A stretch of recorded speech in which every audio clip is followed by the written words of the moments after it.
Perplexity AI just made a $34.5 billion bid to buy Google Chrome. Yes, Chrome, the browser you're probably watching this on right now. Sounds insane, right? But here's the play. Google is under antitrust pressure in the US, and courts are already considering forcing them to spin off Chrome. So Perplexity swoops in with a cash offer that's actually bigger than their own valuation.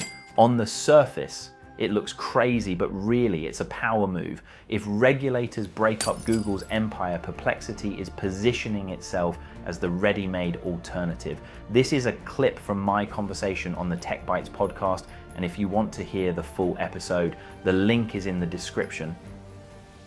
So the other thing I wanted to get your thoughts on, there's an interesting story that came out today, because you mentioned before around how, like, you know, a company like DeepSeek was basically like a ChatGPT replication with, you know, a fraction of their budget. And they're just, a lot of these are just, and I've covered this on the show too, like there's so much money being thrown around in this AI war game right now.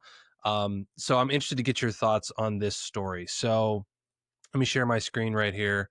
So I'm going to read through this for you guys who are maybe just listening. So Perplexity AI makes a $34.5 billion bid for Google Chrome amid antitrust pressure.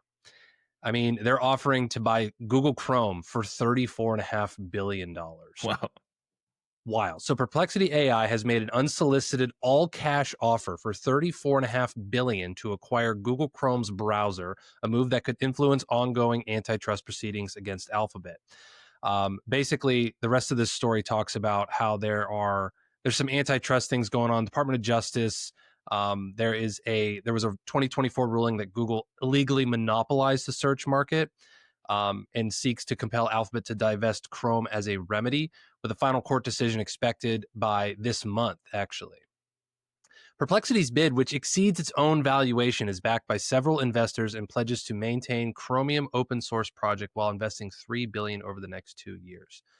While Google has not agreed to sell Chrome, Perplexity's offer may serve as a strategic signal to the court that a capable, independent operator is ready to take over, potentially reshaping the future of web search and browser dominance. What are your thoughts on that, Lee?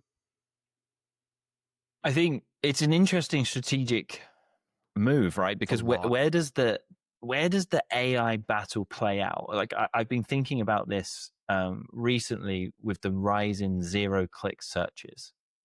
So there was a very interesting interview with the CEO of Cloudflare on, I think it was it CNBC or MSNBC, one of them, one of the financial shows that they have, and the CEO was talking about how they're going to start blocking access to content to these large language models for links and summarization, unless a content has been done with that, a content deal has been done with that provider. And I think what you're seeing with Perplexity saying is like, okay, how can we start to win some of that traffic and some of that query volume that AI really thrives on? Because at some point, these models are going to have to be monetized, right?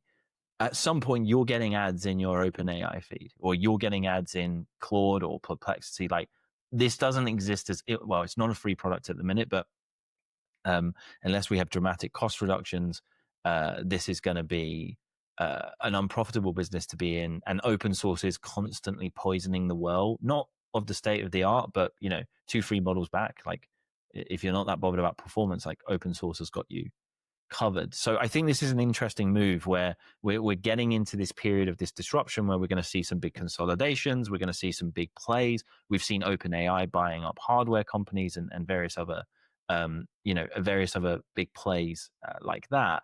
I'd be interested to see where this deal goes and what the ruling is out of the court around the antitrust laws, because I don't really want Perplexity owning the Chromium open source browser. Like, leave my Chromium browser. I use Brave browser. Don't touch it. Let's leave that open source. I'm not sure if I trust Perplexity to manage an open source project. Yeah, I mean, it is. I think it's just one of the latest examples of just like asinine amounts of money being thrown around in this. Like I was covering this recently around how it seems like this is the cash grab play right now of being in these. There's so much. There's like I think there was a stat of almost like 70% of VC funding has been put into AI backed companies or AI based companies right now. So it's like if you have an AI venture that you're seeking funding for, it's like there's just money everywhere to go around. Whereas if you do something different, you're like fighting for the scraps right now, almost. We've invented a cure for this really dangerous disease, but it is AI powered this year. It is interesting to me. Like I'm seeing like people come to me and it's basically like we had this with Web3 and crypto. It's like Uber with crypto. Now it's like it's Uber with AI, or what you get whatever flavor of app it is. It's now with AI. The interesting thing though, Gartner did a report that looked at the success of AI projects within enterprise businesses, because a lot of businesses have hired chief AI officers, right, to deliver their AI programs. They've invested heavily. They've gone early. They've gone fast. They've gone all in on AI. And you look around and it's like, who's actually making money doing this and getting the winnings? And what Gartner found is like 80% of the projects they or thereabouts that they were investigating failed to get a return on investment. And will be cancelled because of that, because people are throwing AI on top of bad products and bad processes and hoping that AI just magically fixes that. And it reminds me of these, like Clubhouse, for example. That should never have been a standalone product because that was a feature of existing products. And I think a lot of VC money is about to be evaporated on these plays because they feel FOMO. They feel like everyone else has an AI playbook that is ready and waiting to come out and is going to take the market by storm. But I don't think anyone's making obscene amounts of money in the AI space yet.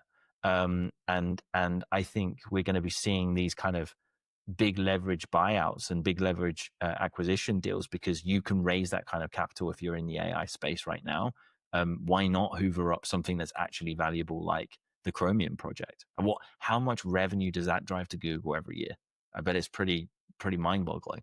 Yeah, that's crazy. Yeah, it's funny you say like nobody's making a lot of money in it. They're just it's all smoke and mirrors right now because it's just money being thrown at these things.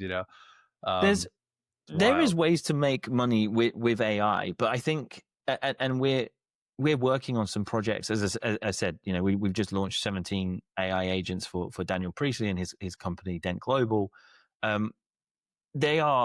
This is why I love the non-flashy tech businesses, because you inject AI into a service business.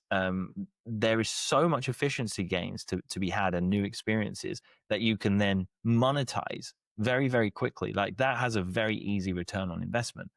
Some of these plays, like, okay, I don't play in the world of Silicon Valley at these kind of valuations. It is a whole different ball game that you're fighting for market share, over profitability. I understand that. But this will become like the dot-com bubble where we have at some point the tide is going to go out and we're going to get to see who's not wearing any clothes. Yeah, like the Warren Buffett quote, I think. Which I probably just murdered. No, it was pretty close. It's pretty close. The link to the full episode is in the description. Don't forget to like, share, and subscribe. It really helps the channel grow. And if you enjoyed this video, I think you may like this one too.